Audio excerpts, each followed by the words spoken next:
bringing hope the world over. Hope Channel.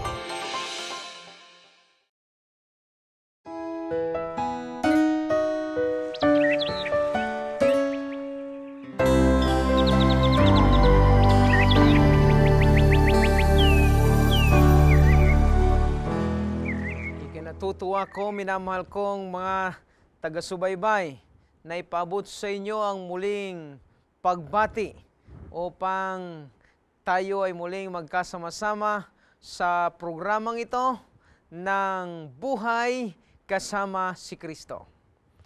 Ako po ang inyong lingkod muli, Pastor Luis Mon, na nagsasabing ang Panginoon ay sumainyo sa mga oras na ito habang tayo ay nakikinig ng Kanyang banal na salita.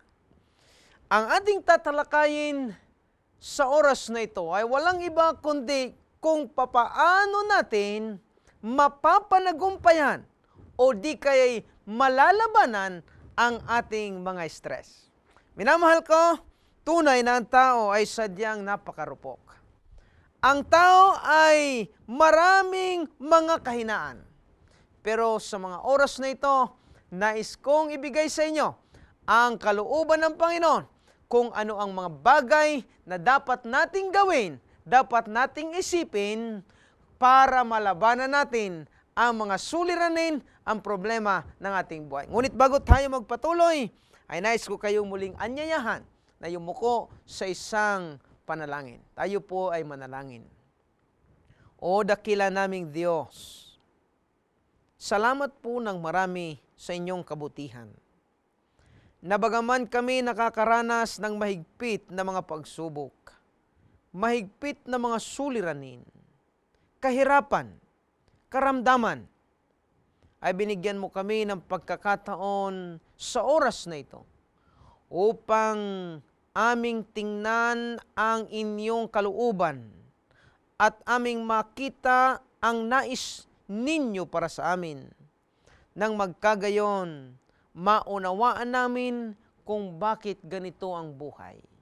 Dakilang Diyos, samahan niyo po kami at kami lubusang nagpapasalamat ng inyong presensya ang nasa gitna namin upang kung magkagayon, lahat ng mga bagay aming maunawaan at ito'y maging inspirasyon namin sa paglilingkod sa inyo. Salamat sa inyong pakikinig ng aming dalangin. Itong lahat ay aming hinihiling sa pangalan ni Jesus. Amen. Kaibigan ko, pakinggan nyo ang aklat ni David at ang kanyang mga salita sa Psalms 6 verse 2. Ito po ang wika. Maawa ka sa akin, O Panginoon, sapagkat ako'y nangihina. O Panginoon, pagalingin mo ako, sapagkat nanginginig ang aking mga buto.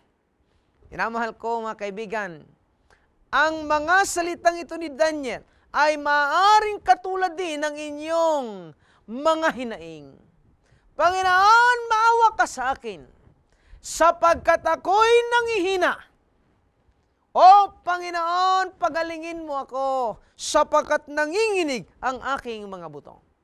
Alam ko na meron kayong takot. Alam ko na marami tayong suliranin. Ngunit minamahal ko, mga kaibigan, sa oras na ito, isabahan ninyo ako. Gusto kong kayo'y magkaroon ng isang prinsipyong totoo. Magkaroon kayo ng positibong pag-iisip. Minamahal, ang kahinaan kasi o kalakasan ng pag-iisip ay merong malaking kinalaman sa ating kapakinabangan sa mundong ito at sa ating kaligtasan. Minamahal, ang long-term stress ay tinataas ang panganib nito sa kanser. Kapag laging kayong nag-aalala at namumroblema, tinataas nito ang panganib sa atake sa puso.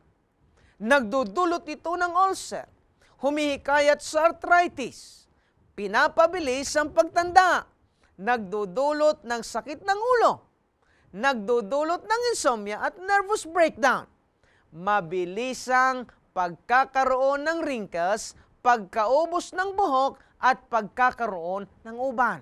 Kaibigan ko, ito ang ilan sa mga epekto ng mahigpit na pag-aalala, ng matagal na pamumroblema. Iyan ang epekto sa ating katawan. Kaya ngayon, ano ang mga kailangan nating gawin kapag tayo ay under stress? Merong ilan na nais kong gawin ninyo sapagkat ito ay mga bagay na nakakatulong kung tayo ay merong mga problema.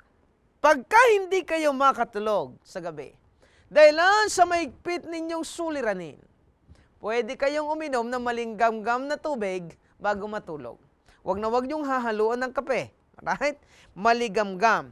Ang prinsipyo, kapag ang tiyan ay uminit, hihilahin niya ang dugo papunta sa tiyan upang maalis ang concentration sa inyong isip. Pagka ito'y nagawa, maaaring dadalawin kayo ng antok at baka kayo makatulog. Okay? Meron ding pamamaraan. Pwede niyong lagyan ng mainit na pumento. Okay? Pumento. Okay? Sa likod, bago matulog. Ito'y sa loob ng 30 minutos. Lalagyan nyo lang face towel sa maligamgam na tubig at ilalagay nyo sa spinal cord, sa likod ninyo at hihilahin niya ang dugo pa ibaba. Mga solusyon na pwede nyong gawin. O di kaya, magkaroon kayo ng regular na ehersisyo. Pagka kayo ay maraming mga problema, mga suliranin, sa umaga, maaga pa lang kayo maglalakad-lakad na, o di kaya kayo ay magkaroon ng exercise, nanuwa ng ibig ninyo at kayo maligaya. At pagdating sa gabi, ulitin ninyo ito. Pagkatapos niyan, ay dadalawin kayo ng antok at kayo ay magkakaroon ng panahon matulog. Mga solusyon, mga pansamantala. At pwede rin na kayo ay tumawag ng isang mahusay na magmasahe sa buong katawan, pati sa noo. At ito'y pwede ring tumulong na kayo ay makatulog. Kaibigan ko, sasabihin ko sa inyo na ang solusyon na ibinigay ko sa inyo ay pansamantala. Mga solusyon na pansamantala'y makakalimutan ninyo para lamang kayo makatulog at makapagpahinga ang inyong isipan. Okay? Pero, pagkagising nyo sa umaga, ay nariyan ulit ang inyong mga problema. Kaya't gusto ko kayong bigyan ng solusyon na ito ay sanay makatulong sa inyo ng pangmatagalan at ito ang payo ng ating manual. Walang iba, kundi ang dapat gawin ang sabi ng manual, baguhin ang pananaw sa inyong buhay. Minamahal ko, baguhin ang pananaw. Pakinggan nyo, ang aklat ng Roma, Kapitulo 12, versikulo 2. Ito po ang wika.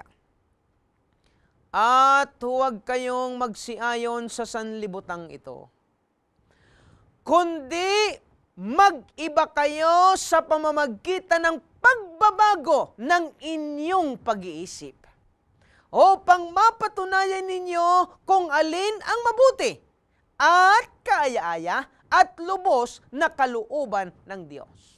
Minamahal ko mga kaibigan, napakahusay ng ating may kapa. Isa lamang ang dapat gawin na kapag kang isang tayo merong matinding suliranin, merong problema, o ang sabi ng Panginoon, huwag na kayong magsiayon sa sanlibutan, kundi magbago ng pag-iisip para inyong mapatunayan kung alin ang mabuti at kaaya-aya at lubos na kalooban ng Diyos. Minamahal, kapag ang isang tao ay sinasabi, ang lahat ng nangyari sa kanyang buhay ay sinasabing, well, this is the will of God. Mapanatag ang kanyang buhay. Minamahal, ako'y gustong magbigay ng ilang mga bagay na dapat ninyong isaalang-alang. Ako'y minsan ay nakapag-isip. Ako isang bata na nanggaling sa isang pamilya na hindi mayaman. Pamilya na hirap na hirap. Sasabihin ko na sa inyo, totoo pang ako inyong makilala ng lubusan. Ang aking ama ay nag-aayos lamang ng relo. Makikita ninyo sa general cleaning ng relo ay 25 pesos noong ako'y nasa grade 5 pa lamang. Ngunit, ang aking asawa naman, ang aking ama, ang aking ina, ay naroon lang sa bahay at marunong magtahi ng counted pagka merong repair ay merong 5 pesos. Kaibigan ko, sadyang napakahirap ng buhay. Ngunit hindi dapat makiayon sa mundo sapagkat ang sanlibutan ay nakikipagtaasan na kapag ang isa'y may kotse, gusto niya rin magkaroon ng kotse. Ang isa'y may cellphone na maganda, gusto niya rin magkaroon ng maganda. Ito ang sanlibutan. Kaya ang sabi ng Panginoon, huwag kayong makiayon sa sanlibutan, kundi ang titingnan ninyo ang kalooban ng Panginoon. Baguhin ang pag-iisip.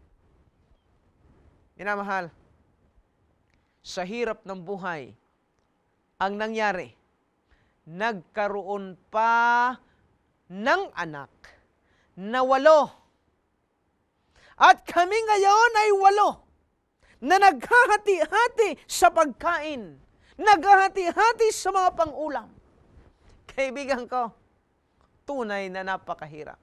Kaya't minsan ako'y nanalangin sa Panginoon, Panginoon, tulungan naman ninyo kami. At alam nyo ba, ang Panginoon ay pinakinggan ang aking dalangin. 8 kaming magkakapatid. Pinatay niya ang 2, kaya't 6 na lang kaming naghahati-hati sa pagkain.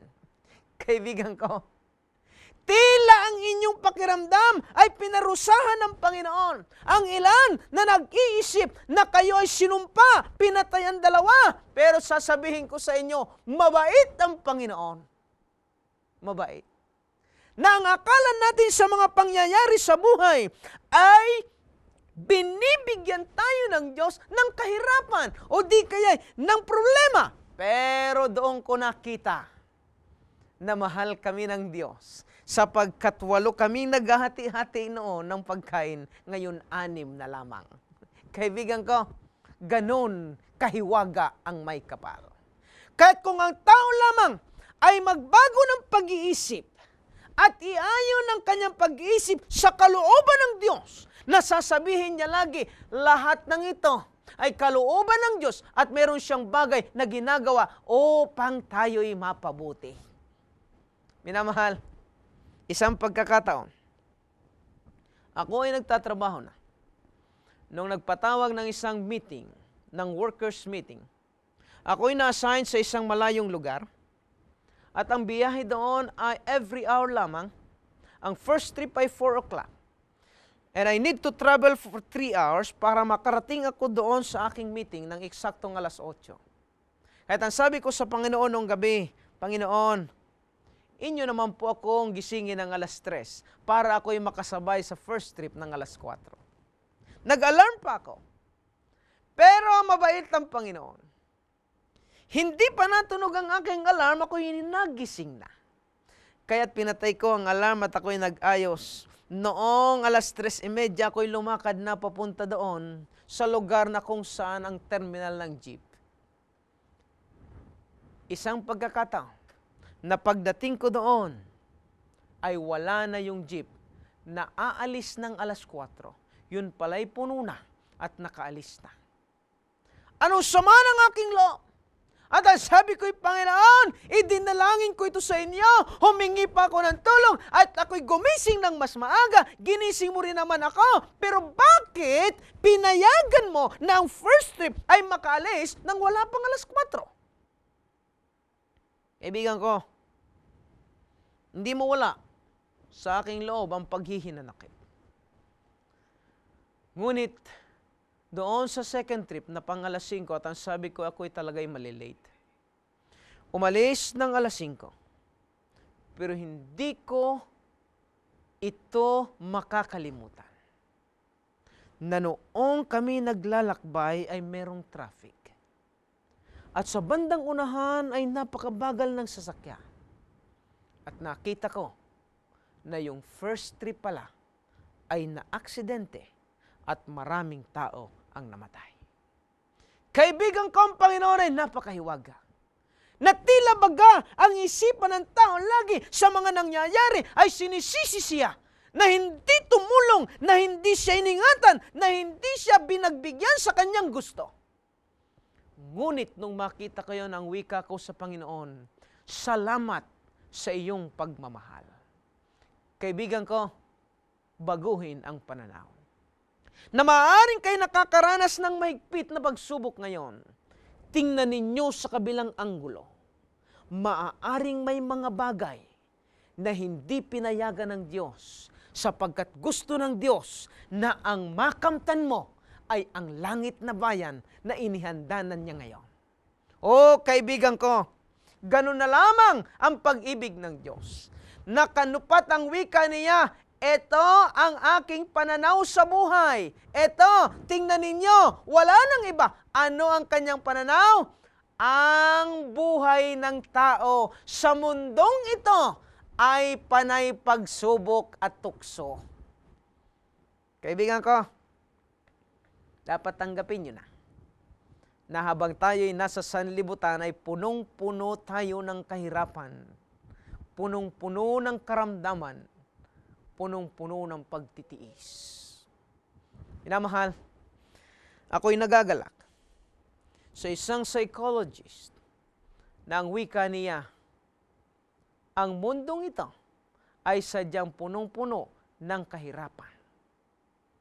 At ito'y kanyang pinatunayan na ang wika niya, wala pa ako anyang nakita na isang bata na nung ipinanganak ng kanyang ina at lumabas sa sinapupunan ng kanyang ina ay humalakhak. Wala pa. Abay, wala pa nga naman. Sinong nakakita na isang bata na nung ipinanganak ay humalakhak? Wala pa. At ang sabi ng psychologist na ito, siya ay talagang umiiyak. Wala pang nakita na hindi umiyak. At kapag ang bata hindi umiyak, pipilitin siyang paiyakin sapagkat ang pag-iyak na yon ay tanda na siya'y buhay sa sanlibutang ito. Kaibigan ko,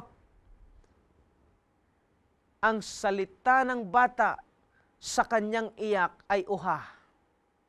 Nang sabi ng psychologist na ito, ang salitang yon ay salitang English na ang ibig sabihin ay oh hard.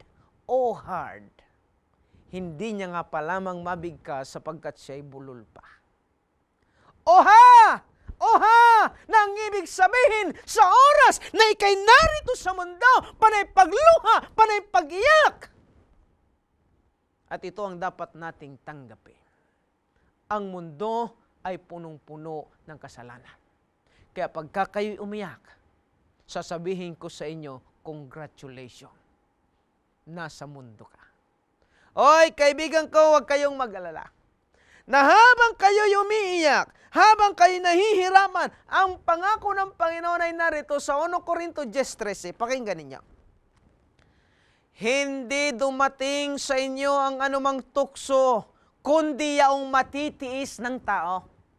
Datapwat tapat ang Diyos na hindi niya itutulot na kayo'y tuksuhin ng higit sa inyong makakaya, kundi kalakip nito o kalakip din ng tukso ay gagawin naman ang paraan ng pag-ilag upang ito'y inyong matiis.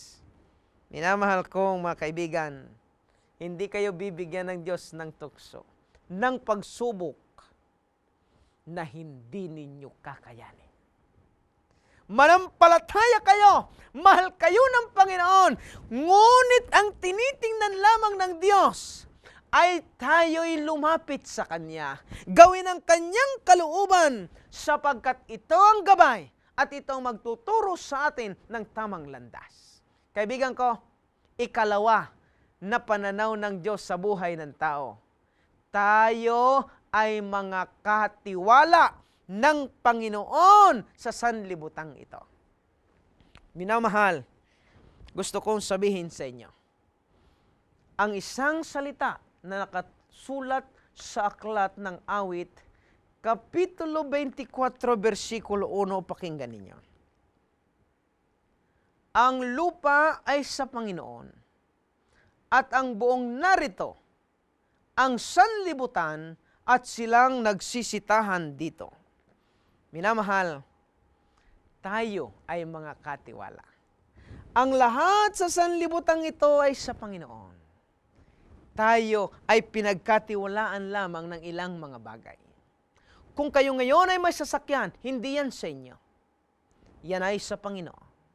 Kung kayo ngayon ay mayroong malaking tahanan, malaking bahay, hindi yan sa inyo. Pinagkatiwala lamang yan ng Panginoon sa inyo.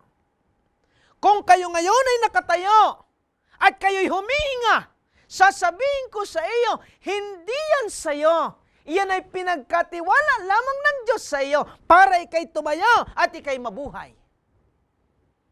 Kaibigan, ito ang gusto kong ibigay sa inyo sa oras na ito. Ang isang kwento ng isang kaibigan na siya ngayon ay aking kaibigan pa rin. Nag-iisa siyang babae sa kanyang tahanan. Ngayon, ang sabi ng kanyang ina nung siya'y maliit pa, anak, ikaw ay susunod sa aking patakaran, sa aking batas. Yayamang ikaw ay aking anak. At ang batas ng ina, ang wikay, pagdating ng 6:00 ng hapon, ikaw ay kailangang nasa loob na ng bahay. Sapagkat ikaw ay babae at ikaw ay nag-iisang babae. Ang bata'y masunurin hanggang sa siya'y lumaki. Dumating ang kanyang pagiging 18 anyos. At nung siya'y magdibo, ang sabi ng batang ito sa kanyang inay, ako ay 18 years old na. At yayamang ako'y 18 years old na, ako ay malaya na. Na kung anumang oras na gustuhin ko at ibigin ko na umuwi, ay yun ang aking gagawin sapagkat ako'y malaya na. Ang sabi ng inaanak, hindi pwede ang iyong iniisip. Habang ikaw ay narito sa aking bahay, mananatili kang susunod sa patakaran na aking ibinigay. O ang sabi ng batang ito, Inay, kung hindi yan mababago, ako'y lalayas na sa bahay na ito. Ang sabi ng ina, anak, hindi kita mapipigil kung anong gusto mo. Pumunta ang bata sa kwarto, kinuha ang kanyang maleta, nilagay ang kanyang mga damit sa maleta, at nung kanyang maayos na, ay siya lumabas ng kwarto, at ang sabi niya, Inay, aalis na po ako. Ang sabi ng inaanak, bago ka umalis, ay meron akong itatanong sa iyo. Itanong mo na, inay, sapagkat ako'y aalis na. O ang sabi ng inaanak, sino ang bumili ng damit na nasa iyong maleta? Kayo po, inay. Kung ako anya ang bumili niyan, ay iwanan mo. Binuksan ng babaeng ito ang kanyang maleta, kinuha ang damit, itinapon sa ina, at ang sabi, sige, iyo na yan, at aalis na ako. Ang sabi ng inay, anak, sandali lamang. Sino ang bumili ng iyong maleta? Kayo po, inay. Itinapon ang maleta sa ina at aalis na ng pintuan. Sinabi ng ina, anak, sandali lamang. Sino ang bumili ng damit na suot mo? O, sabi ng babaeng ito, kayo po, inay, hubarin mo at iwanan mo. Unti-unting napaupo ang babaeng ito sa pintuan. Nagpasimula ng umiyak at ang sabi niya, Inay, kakayanin mo ba at papayagan mo ba ako na umalis sa bahay na ito, na lumakad sa kalsada, na hubot-hubad?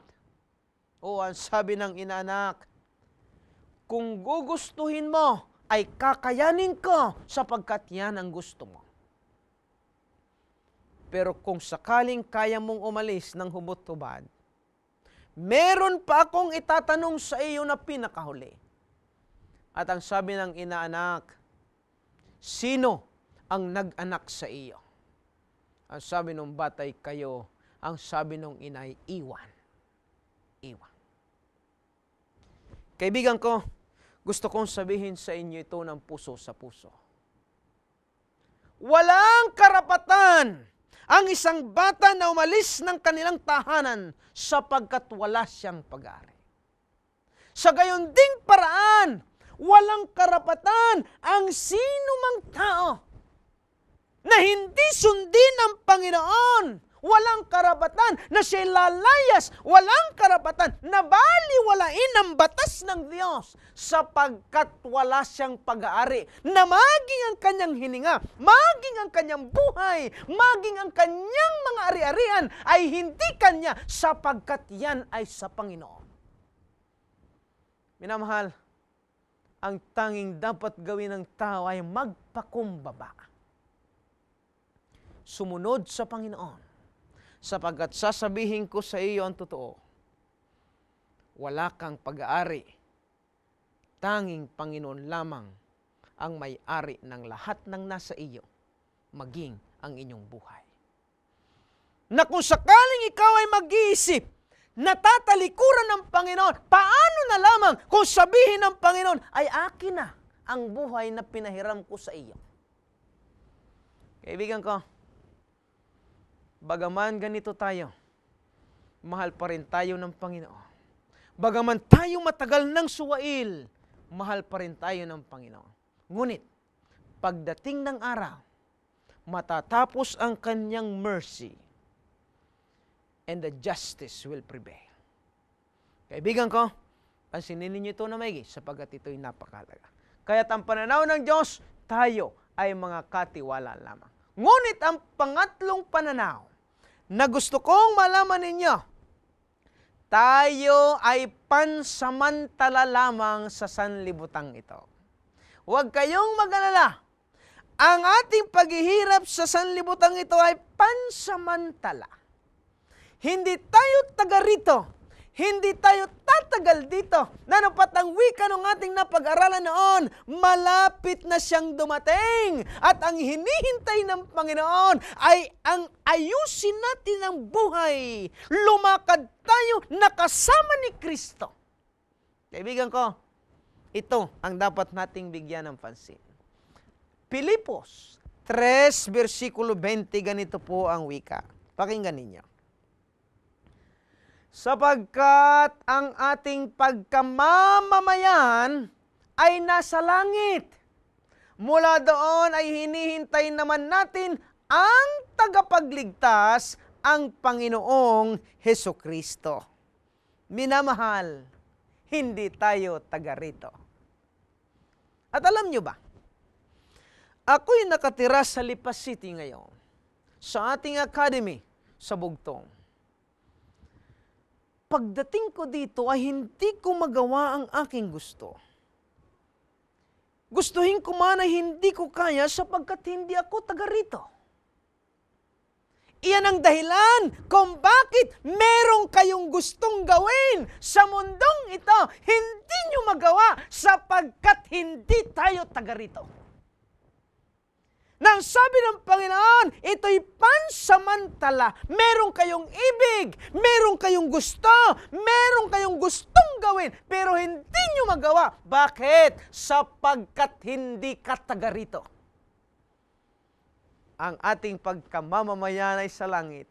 At tatandaan nyo, tayo ay pansamantala lamang dito sa lupa. Minamahal ko mga kaibigan, gusto kong sabihin sa inyo, na tayo'y nakikipamayan lamang sa lupang ito. Hindi talaga tayo taga rito. Kaya kung gusto ninyo na maalis ang inyong problema, kung gusto ninyo na alisin ang lahat ng bigat at suliranin sa inyong buhay, ang pagkaya ng stress ay ang baguhin ang pananaw ninyo sa buhay. Na hindi tayo taga rito. Lahat ng mga pagsubok ay merong karampatang gantimpala. Kaibigan ko, lampasan ninyo yan sapagkat hindi magtatagal nais ng Diyos na tayo manirahan na doon sa langit na bayan. Ikalawa, iwasan ang mga negatibong damdamin. Kayo ay magbasa ng Biblia at manalangin. Magtiwala sa kapangyarihan ng may kapal. At ipaubaya sa Diyos ang inyong mga problema. Pakinggan ninyo Ang aklat ng 1 Pedro 5, versikulo 7. Ganito po ang pagkasabi. Na inyong ilagak sa Kanya ang lahat ng inyong kabalisahan, sapagkat kayo'y ipinagmamalasakit niya. Minamahal ko, ilagak ninyo sa Kanya ang suliranin. Ilagay ninyo sa Kanyang balikat ang inyong pasanin. Tandaan ninyo, mahal kayo ng Panginoon. Mahal kayo. At iyang pagmamahal na yan ay walang hanggan. Kaya't meron tayong mga uri ng tensyon. At maaaring sa paglapit ninyo sa Panginoon, kayo merong mga pagsubok na mararamdaman o mararanasan. Ang mga pagsubok na ito ay gusto ko nang sabihin sa inyo para hindi kayo mabibigla. Sapagkat sino man na gustong sumunod sa Panginoon, sino man na gustong lumapit sa Panginoon, at sino man na gustong magpasakop ng kanyang buhay sa Panginoon, ay makakaranas ng tensyon. At ang mga tensyon na ito ay katulad nito. Number 1, maaaring kayo ngayon ay may tensyon na hindi kayo makapagdesisyon. Ako ba talaga'y susunod sa Panginoon o hindi? Inamahal, magandang balita, Santiago 1, 7, 8. Ganito po ang pagkasabi. Santiago 1, 7, 8. Huwag umasang tatanggap ng anuman mula sa Panginoon ang taong pabago-bago ang isip at di alam kung ano ang talagang ibig. Minamahal, gusto kong sabihin sa inyo, na kung kayo'y nag-aalinlangan na sundin ng Panginoon, o di kaya'y hindi sundin, piliin niyo ang sumunod, sapagkat wala ng ibang pag-asa sa sanlibutan kundi ang Panginoon. At ang sino mang merong dalawang akala, merong dalawang pagdadalawang isip, tatandaan niyo, hindi kayo kalulugdan ng ating Panginoon. Minamahal, tensyon ito ng paglapit sa Diyos o hindi paglapit. Pero gusto kong sabihin sa inyo, kayo ay piliin na lumapit sa Panginoon. At pagka sinimulan ninyo na lumapit sa Panginoon, ay gagawin naman niya ang pinakamabuti sa inyo hanggang sa kayo ay magmana ng kanyang karya. Pakinggan nyo, Filipos 1:6. Ang wika dito, na ako'y may lubos na pagkakatiwala sa bagay na ito, na ang nagpasimula sa inyo ng mabuting gawa ay lulubusin hanggang sa araw ni Kristo. Minamahal, tandaan ninyo na ito'y pinasimulan nyo sa mabuting gawa. Tatapusin niya ng Panginoon hanggang sa si Jesus ay dumating na sa ikalawa. Huwag kayong mawawalan ng pag-asa. Laksan ninyo ang inyong loob. Minamahal, pagka kayo lumapit sa Panginoon, tension numero 2, magkakaroon kayo ng problema sa inyong pamilya. Tandaan niyo ito, sapagkat ito'y napakahalaga. Mateo 10:34-37, ganito po ang pagkasabi. Huwag ninyong isiping ako'y naparito upang magdala ng kapayapaan sa lupa. Hindi ako naparito upang magdala ng kapayapaan, kundi tabak.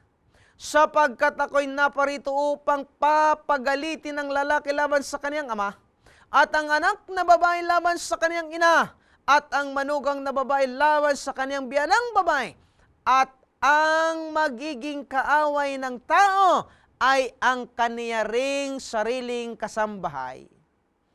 Ang umiibig sa ama o sa ina nang higit kaysa sa akin ay hindi karapat-dapat sa akin, at ang umiibig sa anak na lalaki o sa anak na babae nang hinggit kaysa sa akin ay hindi karapat-dapat sa akin. Minamahal ko mga kaibigan, pagka tinanggap nyo ang Panginoon, kapag ka nagpasya kayo na sundin ang kalooban niya ayon sa manual, tandaan ninyo, ang una ninyong makakaaway ay ang inyong sariling kasambahay. Kapag ka kayo nakarinig ng katotohanan at ang asawa mo'y hindi nakarinig, malimit na kayo ay mag-aaway sapagkat hindi niya alam ang katotohanan. Maging ang mga anak, kapag kayo'y mga anak ay gustong maglingkod sa Diyos, pipigilan kayo ng inyong mga magulang. Ang makakaaway ninyo ay inyong kasambahay. Ngunit ang sabi ng Panginoon, pakinggan ninyo, ang umiibig sa ama o sa ina ng higit kaysa sa akin ay hindi karapat-dapat sa akin. At ang umiibig naman sa anak na babae o sa anak na lalaki ng higit kaysa sa akin, hindi karapat-dapat sa akin, ang sabi ng Panginoon. Minamahal ko mga kaibigan, pansinin niyo yan na maigi, sapagkat mararanasan ninyo yan sa oras na kayo ay tumanggap sa Panginoon at magpasya na siya lamang ang susundin sa inyong buhay. O minamahal, gusto kong sabihin sa inyo na ang mga bagay nito ay napakahalaga. Ngunit, gusto kong tingnan ninyo ang ikatlong tensyon, dulot ng dignidad, mga tensyon dulot ng labis na pagpapahirap, mga insulto, pagpapahiya, kawalang hustisya, pang-uusig. Sapagkat pagka kayo ay sumunod sa Panginoon, ay laging pagwiwikaan kayo ng mga tao at sasabihin, aba, ikaw pala ngayon ay banal na. At sasabihin sa inyo, aba, ay ikaw pala ay anak na ng Diyos. Kaibigan ko, maraming mga tao magsasabi, 70 Adventist ka na pala. Meron ngang nagsasabi, Sabadista ka na pala. Kaibigan ko, kukutyain kayo. Kaibigan ko, pagwiwikan kayo ng mga salitsaring mga sabi. Pero pakinggan ninyo, ang salita ng Panginoon sa Mateo 5:10 hanggang 12. Ito po ang pagkasabi. Mapapalad ang mga pinag-uusig dahil sa katuwiran, sapagkat kanila ang kaharian ng langit. Mapapalad kayo pagka kayo inalimura at kayo'y pinag-uusig at kayo'y pinagwiwikaan ng sari-saring masasama na pawang kasinungalingan dahil sa akin. Mangagalak kayo at mangagsayang totoo sapagkat malaki ang ganti ko sa inyo sa langit. Minamahal kong kaibigan, tunay na ang Panginoon ay nariyan. Na sa oras na maranasan ninyo ang pag-uusig, maranasan nyo ang mga pangiinsulto, magtumibay nawa ang inyong pananampalataya, sapagkat ang puno na binabato ay may bunga.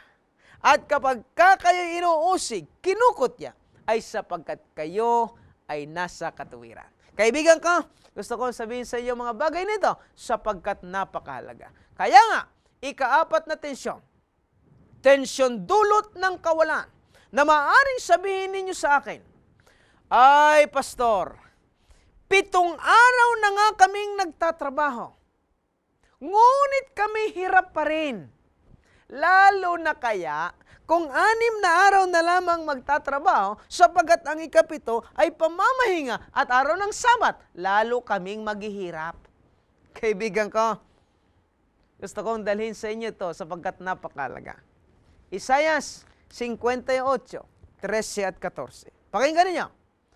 Kung iyong tawagin ang Sabat na kaluguran at ang banal ng Panginoon na marangal, pakakainin kita ng mana ni Jacob na iyong ama. Minamahal kong kaibigan, tunay na ang Panginoon ay napakahusay. Nanupat ang wika niya, kung ang Sabat na ito ay gawin naman nating kaluguran, o ang Sabat na ito'y gawin nating marangal, o ang sabi ng Diyos, ako ang magpapakain sa iyo. Minamahal, ito'y napakaganda. Ito'y napakagandang pangako ng Panginoon. Sapagkat minsan ay sinabi niya, pakinggan nyo na maigi, minsan sinabi niya, Mateo 6:26, etong wika, Mateo 6:26, masdan ninyo ang mga ibon sa langit, na hindi sila nangaghahasik, ni nagsisigapas, ni nangagtitipon man sa mga bangan, at sila'y pinakakain ng inyong ama sa kalangitan. Hindi baga lalong higit ang halaga ninyo kaysa kanila? Hoy, kaibigan ko, ito ang sinasabi ng ating Panginoon. Napagmasdan ninyo, yan ay mga hayop, yan ay mga ibon, pinapakain sila. Kayo pa kaya na tao ay mas lalong higit ang inyong halaga kaysa sa kanila. Kaya nga sabi niya, pakinggan nyo, size 31:33 ng Mateo, ang sabi ay ganito. Kaya nga, huwag kayong mga balisan na mga nagsasabi, ano ang aming kakanin? O ano ang aming iinumin? O ano ang aming daramtin? Yamang talastas ng inyong Ama sa kalangitan na kinakailangan ninyo ang lahat ng mga bagay na ito. Datapwat, hanapin muna ninyo ang kanyang kaharian at ang kanyang katuwiran, at ang lahat ng mga bagay na ito ay pawang idaragdag sa inyo. Minamahal ko, unahin muna natin ang Panginoon. Huwag kayong mag-alala sa mga bagay ng inyong makakain. Huwag mag-alala sa mga bagay na iinumin. Huwag mag-alala sa mga bagay na daramtin. Ang sabi ng Panginoon, unahin nyo lamang ako at ang lahat ng ito ay idaragdag ko sa inyo. Minamahal, ang Panginoon ay number 1. Sa totoo ay tayo ay 0. Pag inuna natin lagi tayo, 0, 0, 0. At pagka wala na tayong makita, ay saka natin tatawagin ng Panginoon 1. Ang basa mo niyan ay 1. Pero pagka inuna mo ang Panginoon, 1. At ikay nagsumikap, inilagay mo sarili mo, 0. Ang basa agad niyan ay 10. At nagsumikap ka uli, another 0, 100. Pag inuna mo ang Panginoon, idaragdag niya sa iyo lahat, ang lahat ninyong kailangan. Oy, minamahal kong kaibigan, gusto kong sabihin sa inyo, ang Filipos 4:19, ang wika niya. At pupunan ng aking Diyos ang bawat kailangan ninyo, ayon sa kanyang mga kayamanan, sa kaluwalhatian kay Kristo Jesus. Minamahal, ang Panginoon ang pupuno ng lahat ng ating pangangailangan. Laksan ninyo ang inyong loob. Laksan ninyo ang inyong loob. Huwag kayong matatakot. Tibayan ninyo ang inyong mga pananampalataya. Kaya nga sabi ng Panginoon, Lucas 12:32, at ito ang kaniyang payo sa bawat isa sa atin. Lucas 12:32, ang sabi ay ganito, huwag kayong mga takot, munting kawan, sapagkat nakalulugod na mainam sa inyong Ama ang sa inyo'y ibigay ang kaharian. Kaibigan ko, bago ako magtapos, iiwanan ko sa inyo ang salita ng Diyos. Huwag na huwag kayong matatakot, sapagkat ninanais ng Diyos na ibigay sa inyo ang kaharian, na kung sakaling merong mga hadlang na hindi kayo makalapit sa Panginoon, gawan nyo ng paraan sapagkat siya'y naghihintay lamang at siyang bahala na gagawa ng tulong sa inyo sa inyong pagsusumikap na sundin siya at gawin ang lahat ng kanyang kalooban. Minamahal ko, huwag kayong matatakot. Huwag kayong maduduwag. Kaya lamang, aaminin ko sa inyo ang totoo. Sa kabila ng mga pangakong ito ng Panginoon, sa kabila ng mga sinasabi ng Diyos na kayo'y tutulungan, na kayo'y sasakluluhan, na kayo ay bibigyan ng lahat ng inyong kailangan, ay marami pa rin ang naduduwag. Hindi nananampalataya. Bago ako magtapos, gusto kong malaman ninyo ito upang mapili ninyo ng maayos ang nararapat sa inyong buhay.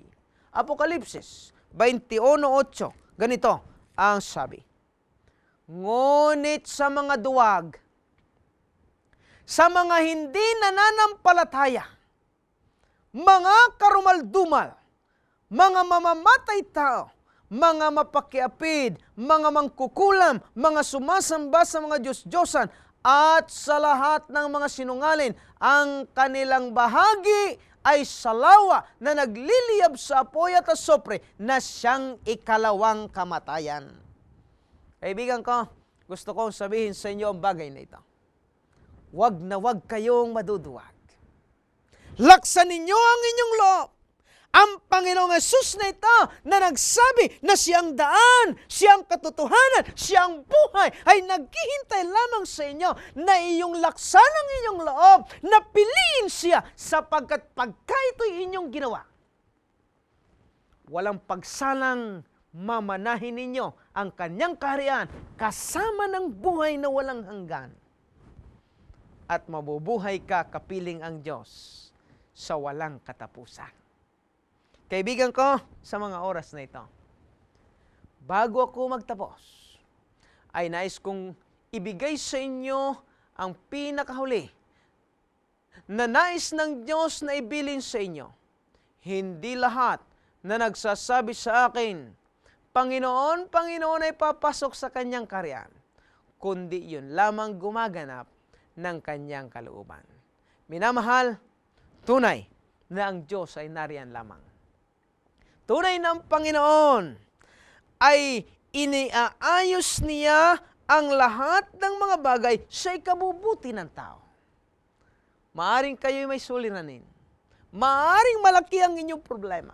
Maaring kayo ngayon ay hindi ay nakakaisip na itigil ng buhay sapagkat walang pag-asa. Kaibigan ko, huwag kayong mag-alala. Alam ng Diyos ang inyong buhay. Alam ng Diyos ang inyong kalagayan. Hinihintay lamang kayo na iabot ninyo ang inyong kamay sa Kanya. At kayo ay iaahaw ng Panginoon sa lahat ng mga bagay na inyong nararanasan. Laksan nyo ang inyong loob. Manampalataya kayo sa Kanya. At pagka ito'y nangyari, ang pagpapala ng Diyos ay walang humpay. At ninanais niya na ipagkaloob sa inyo ang Kanyang kaharian.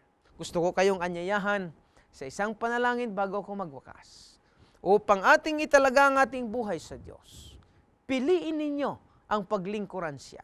Piliin ninyo ang siya'y sundin at ang lahat ng kanyang kalooban ay gawin natin, sapagkat ito ang nararapat, sapagkat tayo dito sa sanlibutan ay pansamantala at ang inihahanda ng Diyos ay ang langit na bayan na wala ng hirap, wala ng lungkot, wala ng pighati, kundi maligaya tayo, nakapiling siya sa buhay na walang hanggan. Tayo po'y manalangin.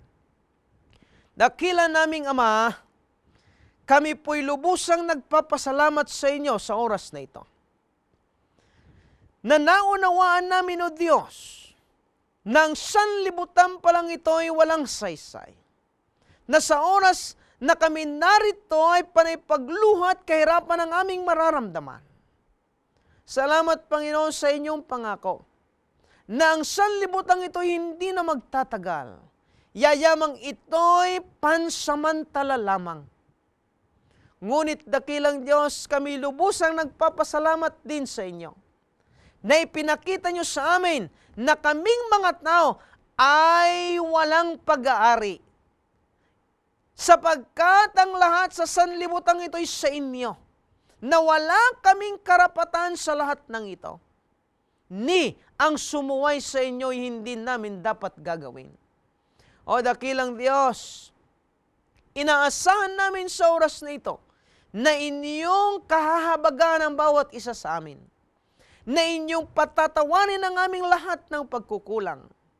At inyong tanggapin, Panginoon, ang aming pagtatalaga sa oras na ito. Tulungan ang bawat isa na lalo pang magkaroon ng maigting na relasyon sa inyo, Ama. O dakila naming Diyos, sa aming pagtatapos ng episode na ito, gabayan nyo sila, pagpalain, tulungan sa kanilang mga suliranin. Iparamdam ninyo sa kanila ang inyong pagkalinga, ang inyong pag-ibig, nang magkagayon dakilang Diyos, sila ay laging kakapit sa inyo bilang kanilang Panginoon na kanilang tanging pag-asa. Patawarin kami ng aming pagkukulang at pagkakasala. Salamat sa inyong pakikinig ng aming dalangin. Itong lahat ay aming hinihiling sa pangalan ng aming Panginoong Hesus. Amen. Minamahal kong mga taga-subaybay sa programang ito, Ako po ay lubusang nagagalak sa inyong patuloy na pagsuporta. Kayo po ay sana'y pagpalain ng ating Panginoon sa lahat ng inyong mga lakad. Ako po muli, si Pastor Luis Bon, na nagsasabing, God bless you.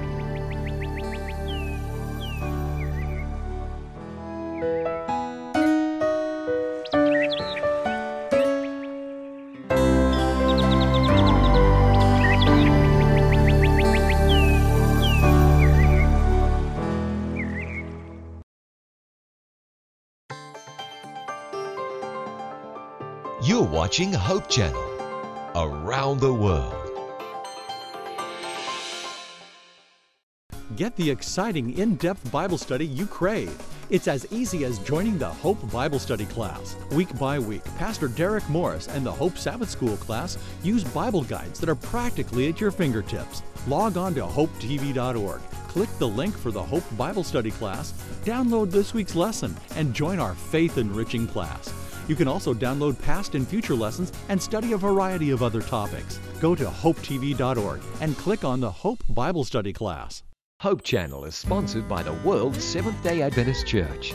We believe in being people of the Word, people of prayer, people of deep study of the prophetic writings, people who love Jesus Christ, people who keep all the 10 Commandments, people who are compassionate, who respect others, the community, and world needs, people who live healthfully by avoiding tobacco, alcohol, unclean meats, drugs, and immorality. We believe in joy. We invite you to be a person of hope. Hope Channel, the official television network of the Seventh-day Adventist Worldwide Church. A global network with 9 satellites, 2 uplink centers, and 7 individual channels.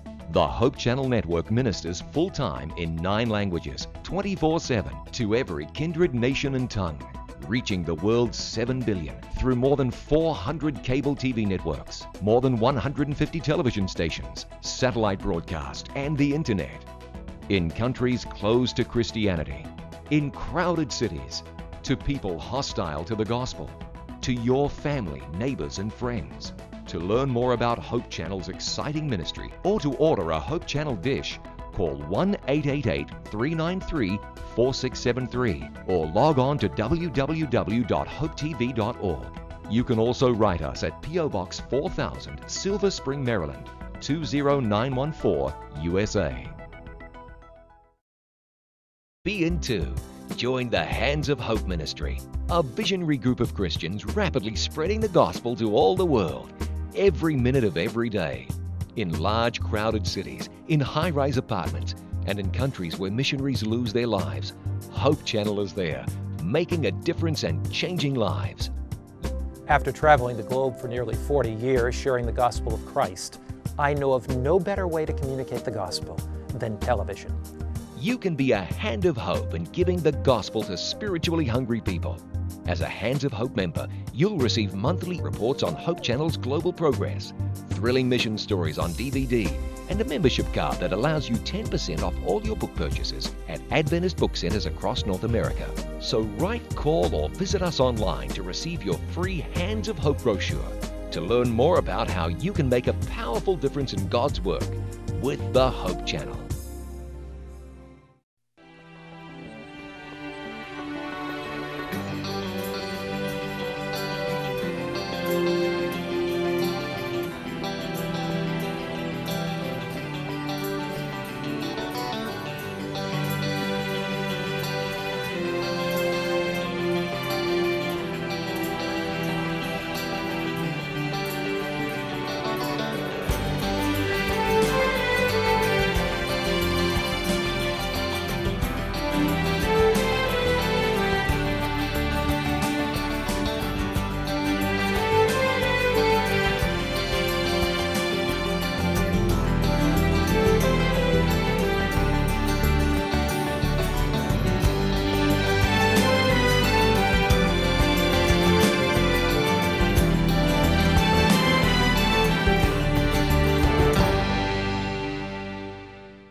Before marriage, men seem to be intentional about spending quantity and quality time with their girlfriends.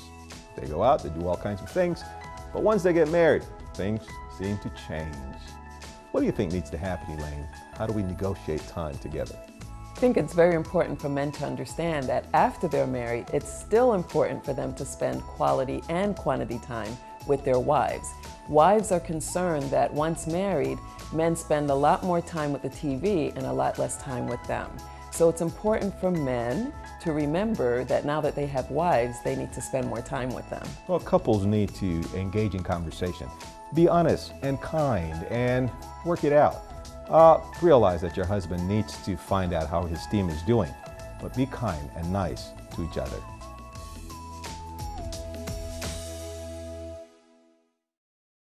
You are cordially invited. Every Saturday, Seventh-day Adventists around the world meet together to worship God, and we invite you to join us in Sabbath worship. The first part of our worship service focuses on in-depth group Bible study. We call this the Sabbath School. The Divine Worship service features the Bible preaching service led by the pastor or a local elder. The entire service features prayer, enthusiastic singing, music, and fellowship. We extend a warm invitation for you to join us. Jesus said, "Go." And the Hope Channel is obeying. Tell the world now with the Hope Channel. The Hope Channel is telling the world about Jesus in every country, every city and village, in every home, 24 hours a day. The Hope Channel. For every woman, there is a call to serve. For every woman, there is a place for ministry. For every woman, there is a need to tell the world. For every woman in the world, there is Women's Ministries.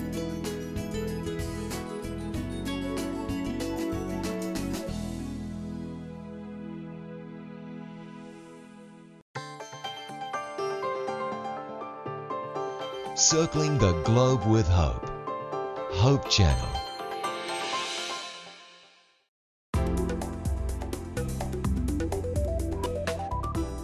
I can handle my alcohol. How often do we hear that? Alcohol is changed in the body by certain enzymes, mainly in the liver. So regardless of the amount of alcohol in the blood, it is metabolized at approximately 10 milliliters per hour. It takes the same amount of time to metabolize 1 can of beer, 1 4-ounce glass of wine, or 1 ounce of whiskey. Drinking any one of these each hour will maintain the same level of intoxication. What about associated food and drink advice one hears about? Drinking coffee makes a stimulated drunk. Eating food after intoxication makes a full drunk. Taking a shower after intoxication makes a cold and wet drunk. The best way to feel consistently healthy and remain in control is to break the habit.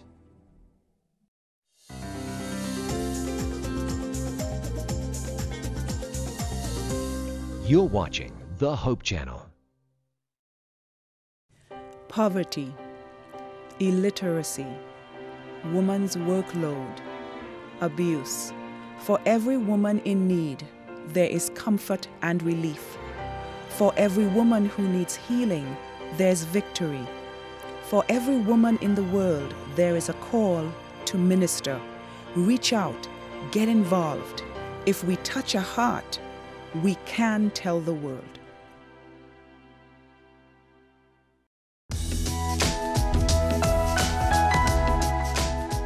One of the biggest mistakes that people make after a marital breakup is to jump into another relationship far too soon. We believe that it takes 2 to 3 years for an individual to work through the hurts of a failed marriage. Examine what went wrong. Perhaps see a counselor and talk through some of what has happened. Admit the fact that you may have some bad habits and work to getting rid of those habits. In addition to getting rid of habits, you need to consider whether or not you've really healed emotionally from the previous relationship and whether or not you're ready to enter into a new intimate relationship with someone else. Seek professional counsel, allow yourself to go through the process of healing, and being ready for a new relationship. A good rule of thumb is to move slowly and carefully with God's help through prayer.